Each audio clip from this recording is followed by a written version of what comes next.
आहान की गुप्त पहचान। आहान एक ऐसा युवक जिसे बाहर से देखने पर सब कुछ परफेक्ट लगता था। हैंडसम लुक्स, एक प्रतिष्ठित परिवार और वो संपत्ति जिसे ज्यादातर लोग सिर्फ सपनों में ही देख सकते थे।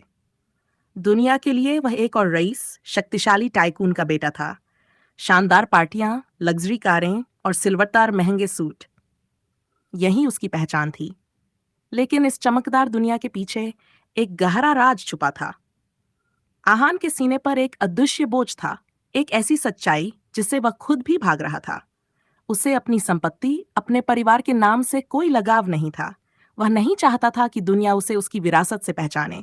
वह बस एक साधारण इंसान की तरह जीना चाहता था, और इसी वजह से उसने अपनी पहचान छुपाने का फैसला किया। अपने परिवार के प्रभाव से दूर जाने के लिए आहान ने एक छोटे से विश्वविद्यालय में दाखिला लिया। उसने अपना नाम बदल लिया और अपनी असली पहचान छिपाते हुए एक छोटे कैफे में पार्ट टाइम नौकरी करने लगा। ये नया जीवन उसे एक अनोखी आजादी का एहसास दिला रहा था। पहली बार वह किसी की उम्मीदों का बोझ उठाए बिना खुद के लिए जी रहा था। और यहीं उसकी मुलाकात हुई रेमा से। रेमा एक ऐसी लड़की जो उसकी दुनिया से बिल्कुल अलग थी। वह दयालु थी, निडर थी और पैसे या प्रतिष्ठा से प्रभावित होने वालों में से नहीं थी। अमीरों की चकाचौंध वाली दुनिया से दूर वह स्थानीय चैरिटी में काम करती थी, जरूरतमंदों की मदद करके खुद को खुश रखती थी। उसकी आंखों में सच्चाई थी और एक गर्माहट जो आहान ने पहले कभी महसूस नहीं की थी। धीरे धीरे उनकी मुलाकातें बढ़ने लगीं। हल्की फुल्की बातें गहरी बातचीत में बदल गईं। रेमा की हंसी आहान के दिन का सबसे खास हिस्सा बन गई।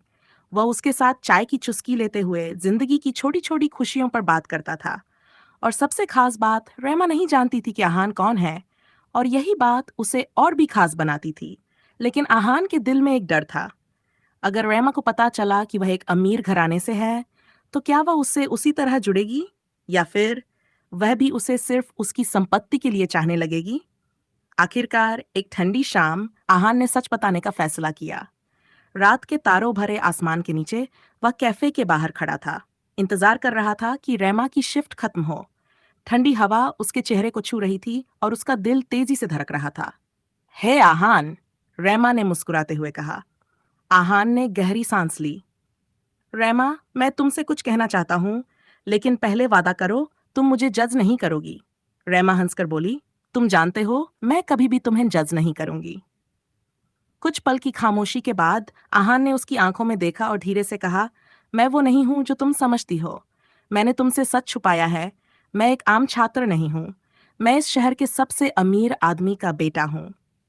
रेमा अवाक रह गई, कुछ देर तक चुप रही, फिर हल्की आवाज में बोली, मैं विश्वास नहीं कर सकती। आहान का दिल डूब गया। यही वो पल था जिससे वह डर रहा था। तुमने मुझसे ये क्यों छुपाया? रेमा ने आखिरकार पूछा। क्योंकि मैं नहीं चाहता था कि तुम मुझे मेरे पैसे या मेरे नाम के लिए देखो। मैं चाहता था कि तुम मुझे उस इंसान के रूप में देखो जो मैं वास्तव में हूं। रेमा ने गहरी सांस ली और कहा, आहान, मैंने तुम्हें तुम्हारी सच्चाई के लिए पसंद किया, तुम्हारे नाम के लिए नहीं। लेकिन तुम्हारे इस राज ने हमारे बीच एक दीवार खड़ी कर दी है। आहान जानता था कि उसने उसे गलत समझा, लेकिन अगले ही दिन मीडिया ने उसकी असली पहचान उजागर कर दी।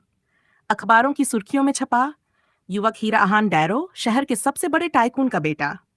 अब सब कुछ बदल चुका था। कॉलेज के दोस्त जिनका प्यार सच्चा लगता था अब उसके पैसों के लिए उसे घेरने लगे।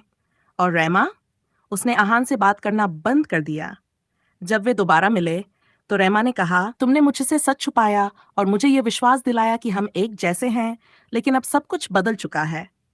आहान को अपनी गलती का एहसास हो गया था। उसने रेमा को खो दिया, शायद हमेशा के लिए। लेकिन फिर एक दिन रेमा उसी कैफे में लौटी जहां पहली बार उनकी मुलाकात हुई थी। रेमा ने मुस्कुराकर कहा, तुम बस एक इंसान हो, जैसे बाकी सब। मुझे तुमसे कोई गुस्सा नहीं है, लेकिन हमें बिना किसी नकाब के एक दूसरे को समझने की जरूरत है। उस दिन आहान ने जाना, प्यार झूठ पर नहीं, सच्चाई पर बना रह सकता है। अब वह छिपकर नहीं, बल्कि अपने असली रूप में रेमा के साथ था।